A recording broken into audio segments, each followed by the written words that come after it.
Hi, I am Wolfgang Halen. I've been with the Dario my whole life, with Van Halen on bass. There's just nothing better. And I say it right, the Dario. Nobody f***ing says it right.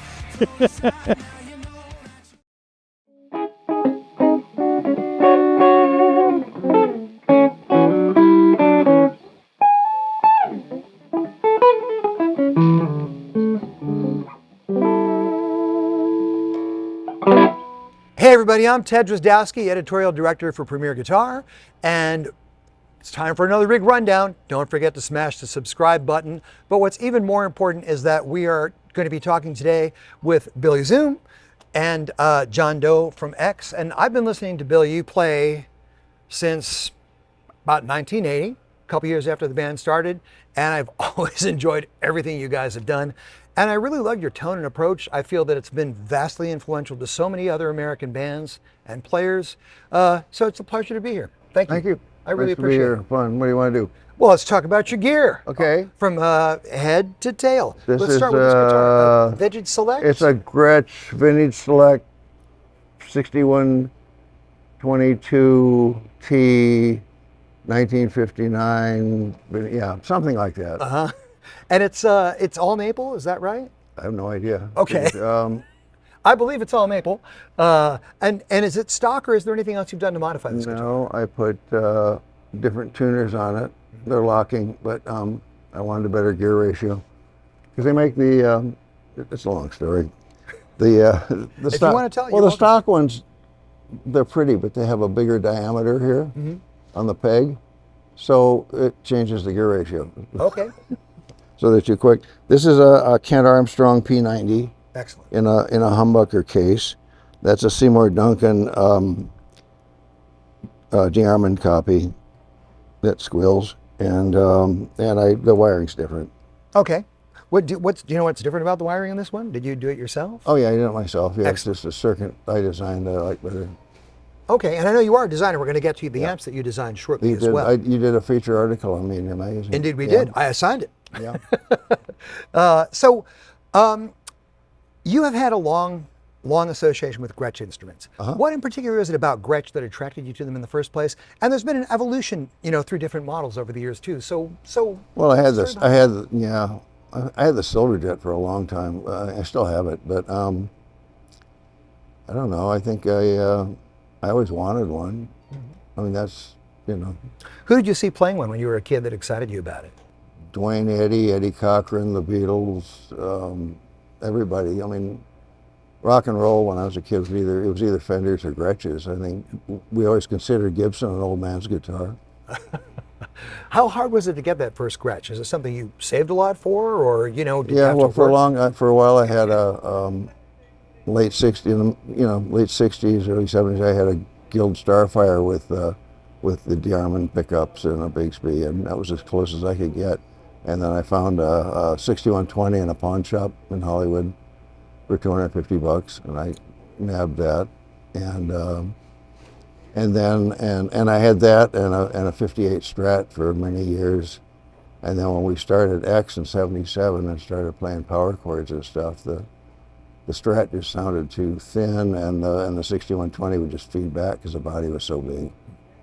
So I ran across that Silverjet.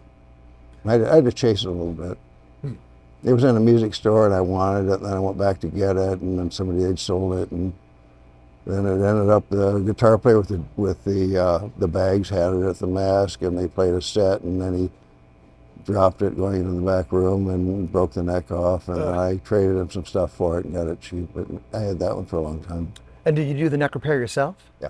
Cool. So you've obviously been working on guitars and amps and circuits for decades. Yeah, I build stuff. I do things, cars, amps, whatever. Okay. Now, what pulled you into working on the electronics of guitars and amplifiers? I don't know. I was always into that. I mean, I got into amateur radio and stuff when I was about 10, and started building Heath kits and build a CB radio when I was, I think, 13, and then started playing rock and roll with an electric guitar, and I started playing acoustic guitar in '54, I think, but and before that I just played piano and violin and a little accordion. But then I had music lessons on pretty much everything. The electronics, I just started, you know, electric guitar, amplifier. I know electronics from fiddling with radio, and then later in 69, 70, I went to trade school and took electronics and learned how to fix tube color TVs basically. But I mean, it was a good basics thing. Well, the first thing that occurred to me when you started talking about that is you probably started with a crystal set, which I guess you probably did. You know? Yeah, I lived too far from everything for it to really work. But I remember they used to have ads in the back of comic books for those, you know, and you'd send away and wait your week or 2 weeks or 6 weeks in the mail. We were in a little town in rural Illinois, and I think the nearest radio station was probably 40 miles away, and all they did was the hog market reports. So there wasn't really, you could pick up on a crystal set. Yeah. Not too much fun. No. It's not like listening to those stories from people like Billy Gibbons and stuff where they're under the covers listening to Howlin' Wolf. You were actually listening to hog market reports if you did that. I was trying not to, yeah, but we didn't get a lot of radio. We got WLS in Chicago, and I think it was WCFL, and then sometimes KAAY in Little Rock, but they had the same playlist as WLS. And I don't know. Well, this is the final tour. I hung around with older musicians. Yeah, and they knew all about that stuff, and they did a lot of it themselves too. This band started 47 years ago, and you guys are wrapping it up now. Kind of, yeah. Well, what does it feel like to be doing that tour? You know, is it kind of bittersweet? I like the part where we play on stage and there's a bunch of fans, and then I can go hang out and talk to them and visit with them later. I like all that. The other 23 hours or 22 hours a day is, you know, we're getting kind of old for that. All the travel. We're not going to stop playing. We're just going to stop touring, you know, and I don't know, I think we got like 75 gigs so far this year. It's a lot of traveling. It's a lot of traveling. One thing I noticed during soundcheck is that since you're right here and since this is a hollow body, it's really easy to get feedback. And you were doing some cool stuff with the feedback. There's no F-holes. No F-holes. They're fake. Yep. So it's not, but it is hollow, isn't it? It is hollow, yes. Yeah. And these guitars have incredible sustain. But then the amps a lot of it too. Yeah. Well, it was very impressive. And down on the floor, you've got a reverb and tremolo control for your amplifier. Yeah. And you got your foot on something I haven't seen in a long time, which is a DeArmond volume pedal. Yeah. And DeArmond is just a really interesting brand, I think, in terms of the pickups and that. I mean, I think they started making pickups in the 30s. So when you hear like Big Sid Catlett's band and all these other people from the 30s, 40s, and 50s, that sound we mostly heard was a DeArmond pickup. Right. And then somehow ended up being part of Row Industries in Toledo, and that's where most of this stuff says Row Industries on it. But yeah, great pickups. Yeah, and a truly classic sound. They made the little cheesy gold foil pickups on the Silvertones and Harmonies and stuff too. They had a whole range. Yep, and they have that classic Super Chief Rhythm Chief that has the monkey bar on it. So you can slide your pickup up and down. That Muddy Waters and El Muddy Waters used and people like that. It's just a really exciting era for music, and so many great things came out of there. And one of the things I've always liked about your playing and about X in general is that even though you came on with a completely original and exciting kind of energy, and the songs were literate, and then just the playing had its own distinct sound, it's just marvelous. I always felt that this band had these incredibly deep roots that actually went back to all that stuff, you know? And somehow I feel that's always apparent in your music if you just open your ears and eyes and look for it. And I love that. I've played lots of different kinds of music. Well, I heard you playing some jazz licks and chords earlier too while you were I play jazz poorly, yes. Is that what you do at home a lot when you're hanging with the guitar? Oh, sometimes, but you know, I don't know. I started out playing rock and roll, and I was going to be a jazz saxophone player originally, and anyway, I did this instead, and but I played in folk groups and country western groups and a lot of R&B. I've been Hey Whitey in a lot of bands, and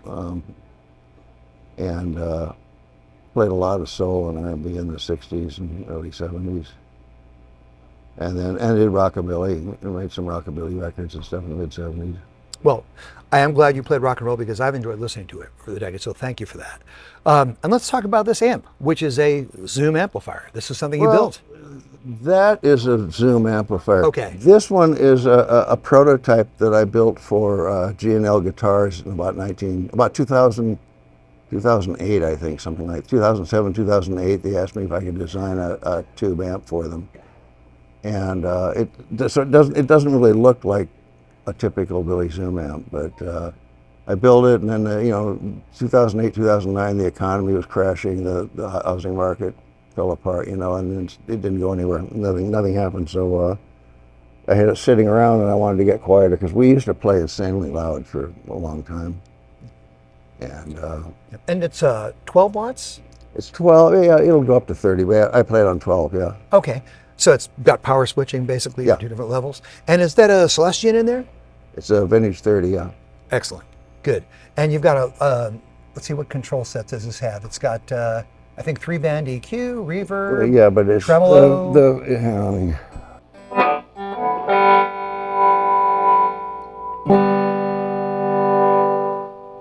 It does a lot. It'll boost or cut. It's at 750 hertz, Okay. which is my favorite guitar frequency for stuff like this. It also sounds like it's got a really quick response, which is really Yeah, good. and it's got a fairly narrow Q on the boost, and then it kind of scoops out gradually on the cut. But I had to learn to make toroidal inductors to do that. And how did you do that? Did you? I read a bunch of books and got an inductor, a toroid roller, toroid winder, and then got some help from a couple real engineers. And Tell me what's inside of it. What's the tube array? Have you got a Hayboyer transformer in there or something else that's? they're Primo? Hammond transformers Okay. from Canada, and let's see, what did I use? There's 12AX7s, there's one 12AT7, there's a pair of 5881s, and it's got sort of bias tremolo. When you get to do without, it gets so loud so easily. Oh, let me turn this down.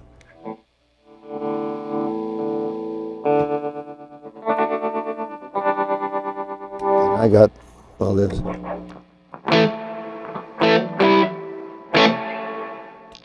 And this is kind of the hot thing there, the mid control. Mids. Does it boost as well? Yeah, the it'll drive when boost you turn it about up? 14 dB at 750 hertz, and it'll cut about the same. Cool. Yeah, it seems like a lovely amplifier. Are these ever going to be available at all? Do you know? This one, I don't think so. This is just I don't know, maybe something along those lines. I would put it I'd make it look different, of course. Okay. And have you made amps for other people? Are there other people out there playing yeah. gear? Yeah, and a lot of people have bought those, the little kahunas, the reverb and tremolo Okay. things. Yeah, I sold a lot of those. Cool. So tell us about this amp, which was taken to the NAMM show a number of years This ago. was the prototype. I built it about 15 years ago, and Okay. it did NAMM shows for a while. And it's EL84 is Class A, like 18 watts, but it's got an active EQ. There's only 2 knobs, volume and tone, but the tone control's active, so.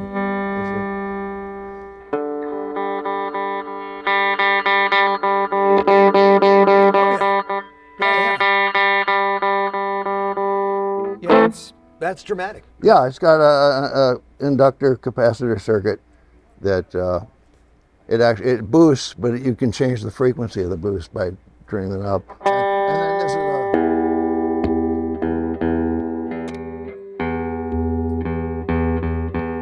So that just EQ's cuts in off more. the bottom octave. Okay. If I'm playing it, if I'm cranking it, playing it distorted, I usually do this, and it's cleaner sounding without that real bottom octave. I'm playing something clean.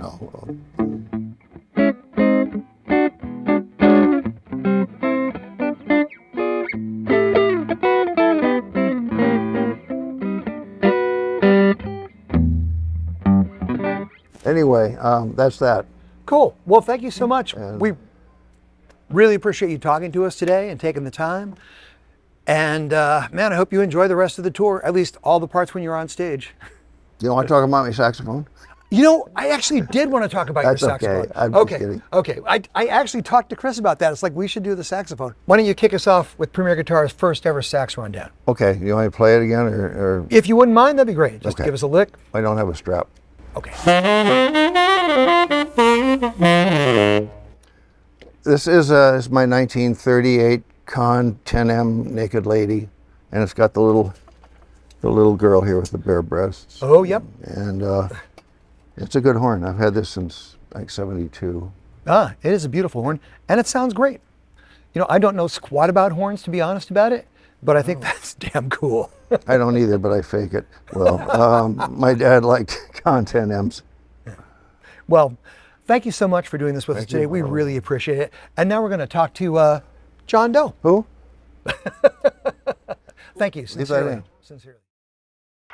What strings are you running? These are D'Addario NYXLs.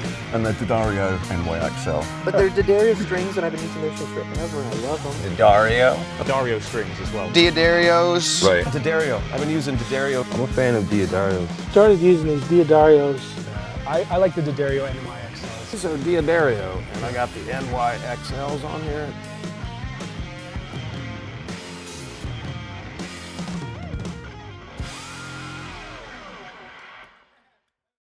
I'm now talking to John Doe, who is one of the primary songwriters, along with Atkins for X.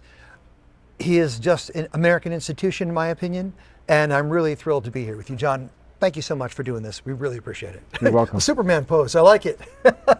Wonder Woman. Yes, and you know, one of the cool things that you might not know about John is that he was recently the star of a remake of this great classic film noir called D.O.A. And our mutual friend Kurt St. Thomas directed. Yes, here's the Kurt St. Thomas. Yes, exactly. And John, what was that experience like? It was your first full starring role, right, in a film? Sort of. I did a thing called Roadside Prophets with Adam Horovitz or Ad Rock from the Beastie Boys. That was years ago. But I don't get to play the guy, the lead. It was fast and furious. I was in every scene. It was like, know your lines and get it together, and make sure you're aware of what your character, how they would react, and all that kind of stuff. Well, and if people haven't seen the movie or don't know about it, you play a hard-boiled detective. Yes. And there's a scene in which you get the tar whaled out of you too. A little bit, yeah. It's not graphic, and since it's a very low-budget movie. When someone gets shot, it's like, oh, like this, and then you fall over, and then they say cut, and then they put some like fake blood out there, and then they go, see, no, it was great. It was a real labor of love, and you do things for love or money, and that was definitely for love, and we used all these different locations in St. Augustine. It wasn't set in L.A. or San Francisco, which, like most of the film noir, is set, right? Because Kurt lives in St. Augustine, and he said, "You're going to be in we're going to do this movie, and you're going to be the guy." And I thought, okay, sure. And then eventually we did, and it took 3 weeks, and or maybe 2.5, and we borrowed stuff and had friends do things, and it was like one guy who was both the gaffer and the grip, Stewart, and he would put up one light, because that's what film noir is all about. You just have one light. That's why you have the big shadows. And Kurt would take all the different locations in St. Augustine that were cool, like the alligator farm, or the lighthouse, or this barber shop, and he'd call Nick Griffin, the screenwriter, and say, "I got a lighthouse, I got an alligator farm, I've got a cool barber shop, I've got the Leitner Center, so make that," and then he would write all the different scenes using these locations. So it was like, wow, look at all these cool places, and then it has all this Spanish moss, and it was a thrill. The barbershop was a real find. It looked like it was literally 1962 when you guys were in there. Well, quite a place. Should have been 49. It could have been either. Yeah, but but also John Biner, the Yes. legendary comedian, is also in it, and Playing he the is heavy. playing a bad guy. Yes, and he was incredible. He would just read Like he would do an entire almost monologue of it's just very far-reaching things, and he would just do it like that in one take. I was like, holy shit, how do you do that? But yeah, it was cool. Well, it is cool. And if you haven't seen it, it's available on Prime and other streaming networks, so check it out. I urge you to do so. $4 or maybe, yeah, $3.99. Yeah, and my friend Kurt gets at least $2 every time you see it. So there we go. But John, of course, most people are used to seeing you right here on stage. Yes. And usually with one of these two basses. Yes. So in the spirit of the rig rundown, why don't we start by talking about this old Fender jazz bass, yes? Well, this is the second jazz bass that I have owned. The first one I got from a friend in Baltimore for $150, and that's at home because it's worth a lot of money. Yep. Because it's the one that I wrote all the early X songs on. And then a friend of mine found this up in Salem, Oregon, and then gave it to another friend, Rick King in Tacoma. Rick King from Guitar Maniacs, great guitar shop. And my first friend is Tim Knight. He had a place called Guitar Castle, because his last name is Knight. K-N-I-G-H-T, yeah.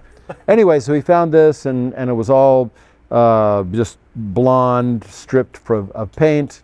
And then Rick King from Guitar Maniacs had it painted by a guy whose name escapes me, oh God. We'll put it in the fine print. Okay. I'll let you know. And he did a sort of like distressed, but not too distressed paint job on it. There's a lot of checking on it and things like that. So is this a contemporary bass, or relatively recent? This is a 1960 jazz bass. Okay.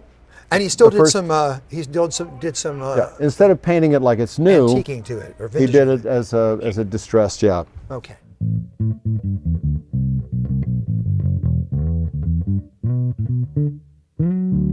And it just has that. It has that jazz bass sound. Yep. Which is, but that was the low volume. But normally I use a pick with the X world. So.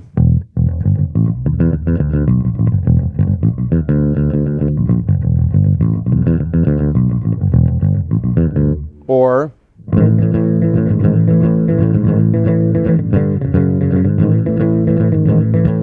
That's another sort of X song. Yes, it is. And well, the thing the jazz bass has that the P bass doesn't is that it's a little more transparent. It has, because of the two pickups, I believe. P bass has just like a very thick, single note sound to me. This is more like a piano, and it has a little more air between the frequencies. And are there any modifications to the electronics in this bass? No. Or? Okay, no, this is stock. Stock. All the pickups and all the electronics and all that stuff is stock. Cool. As the keys and the bridge and that thing and the pick guard and all that stuff. Well, before we get into the amplifiers, maybe we can take a look at the other bass back there, which is, I think, one of the old Ampeg scroll basses? Yes. Cool. The body shape is terrific. Yes. It has a lot of charm. Rick Danko was like one of my heroes as I learned to play bass. And he had one of these that was fretless, of course. But I think that his was modified to have a P bass pickup in it. I'm not sure. And I'm guessing this one is stock? This is stock. Cool. So it's a really bizarre. It's like a microphone. Yeah, it sounds. It's not a magnetic pickup. It's an acoustic pickup.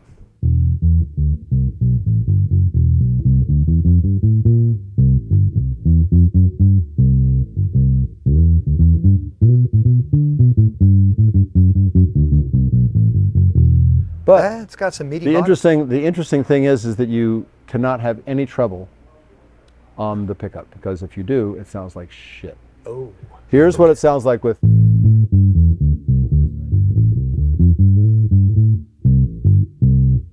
With a pick, it's ish. You can sort of get away with it.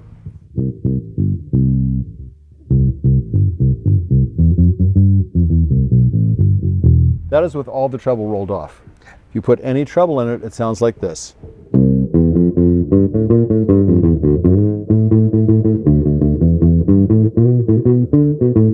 It's just fucking horrible. Yeah. So, but God bless Ampeg for, and I did have a baby bass, which is similar. It's just like foam, styrofoam encased in plastic. It's an actual upright bass that Ampeg made around the same time as these. Well, and if no one's ever really seen one of these up close, it's really interesting construction in that it's essentially a piece of wood going all the way through, but this is not only are these open, but it's also kind of hollowish in there too. So it's essentially a semi-hollow body bass. Yes, it is. Yep. Yeah, I think they made them for 2 or 3 years, I think.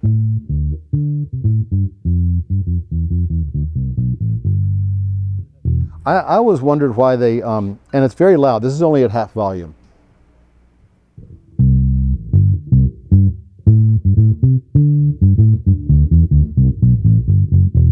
I always wondered, well, I didn't wonder, but I wish that one of the reggae players would have used one of these. Would have been like, Right.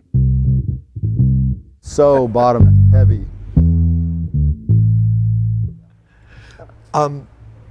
Let's work our way to the amplifier. Walter Woods, which I was turned on to by a fellow bass player who plays upright. And they're mysterious amplifiers, as you may know, built in the 70s. And Walter Woods was sort of an electronic genius, wild man, made no schematics, because he didn't want anybody to know how they were built or what they had. He's like the Howard Dumble of the bass head. I suppose, yes. But they're designed for, they're especially good for upright basses. And they were the first like small body, solid state amps ever, as far as I know. I may be wrong. Like I say, I'm not an expert. But these were built in the 70s, and Walter Woods has since passed away. And there's one channel for electric bass, there's another channel for upright bass. I use the upright bass channel because it's warmer, and it just has 4 knobs. It has a volume and bass, treble, and mid-range, and then a master volume. Oh, I don't know what the switches do. The switches, well, you can split it. You can put it out of phase. You can have a patch cord to do things. You can do stereo, things like that. And there's a switch to up the bass, sort of like what Ampeg had, where it's a super bass switch, which it's very bassy as it is. And you've got a Genzler. Yes, Genzler on the top with which horns. Was what do they call array? Yep. Is that 2 12s and 4 horns? Yes. Okay. And this was recommended by a friend of mine in Marin County at Bananas at Large, in San Rafael, and also I think in Petaluma, or no, Santa Rosa. And then I just have an old 410 Ampeg.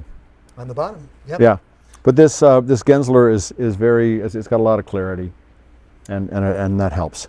Well, and they sound great together. Listen, Yeah. listen, I have to ask you, 47 years of your band, which is a great run, and I think you've been profoundly important in American music, and obviously in punk rock and a bunch of other things. Right. What does it feel like to be doing your last tour together? Well, last tour, it's the last year that we're going to do 70, 80 shows. Next year, we'll do hopefully 20 or 30, because it's harder and harder getting in and out of the van and going to the hotel and unpacking your crap and then packing it up and then getting back. And we don't do 8 shows in a row anymore. We'll do 3 or 4, but nonetheless, 100+ days away from home, travel, all this sort of stuff, that we're just cutting it back. But it feels great. I mean, we made this last record. Which sounds terrific, by the way, and has a bunch of great songs on it yet again. Thank you. Yeah, thanks. I'm pretty proud of the songwriting, and yeah, we did, the performances are great. Yeah, I'm proud of it. Well, I mean, and I don't want to be part of something where the wheels are falling off. Right. That's why we're doing it while we still have our shit together and play good and sound good. So people will still have some opportunities to see you guys live again after this. Yes. Great. And there's plans for more recording, that kind of thing? No, not now. Okay. Not yet. Okay. There may be 1 or 2 songs here and there, but not much. Okay. Yeah. Well, John, thank you so much for doing this today. We really appreciate it. You guys sounded so great during sound check. It just brought me back to all the X shows I've seen. Many, many years ago, actually, I was the opening band on a multi-band night with you guys in Boston. Ooh. And it was a thrill. At the Channel? No, it wasn't at the Channel. I believe it was at Paradise. Avalon Ballroom. Avalon. Yep. Oh, yeah. Yep. It was Across at Avalon from Fenwick. Exactly. Yeah. Oh, yes. Yeah. So, Which became House of Blues or Mama Kins? Yes, or? I think House of Blues. Yeah, Actually, right. Mama Kins, then House of Blues. And even though we were several bands away from you guys, it was a thrill to open for X. It was a pleasure for us too. No, really, you join a long line of people who open for X. Indeed, Yes. I have. Yes. Like the very good and the very famous, like Jane's Addiction or Red Hot Chili Peppers or the Go-Go's, of the very famous, and then the Replacements of the very good. Well, we were in the category of the pretty good. Yeah. Fuck yeah. Why not? But again, thank you so much for doing this. I really appreciate it. Yes. And thank you all. I'm glad.